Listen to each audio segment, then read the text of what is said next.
আসসালামু আলাইকুম রহমতুল্লাহি ওয়া বারাকাতুহু। বরাবরের মতো নতুন একটি ভিডিও নিয়ে হাজির হলাম আপনাদের সামনে। এটা হচ্ছে স্যামসং ইনোভা 30, মানে যেটাকে বলা হয় গরিবের আইফোন।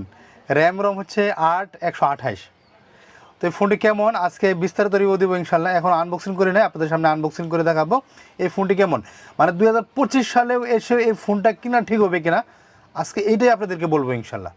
তো ফোনটি কেমন চলুন আনবক্সিং করা যাক। আগে দেখে নিই এই ফোনের মধ্যে কী কী আছে এক নজরে। এটা হচ্ছে অ্যান্ড্রয়েড ভার্সন হচ্ছে 13 ভার্সন। তারপরে এটা ডিসপ্লে হচ্ছে 6.56 এইচডি 90 হার্জের পাঞ্চল হোল ডিসপ্লে। তারপরে ইউনিসকের T616 প্রসেসর ব্যবহার করা হয়েছে। মানে এটা হচ্ছে 20 গিগাহার্টসের অক্টোকোর প্রসেসর। এটা বলা হয় মানে 8টা প্রসেসরকে বলা হয় অক্টোকোর প্রসেসর, মানে খুবই হেভি গেম আপনি এটা দিয়ে খেলতে পারবেন। আর এটা তো হচ্ছে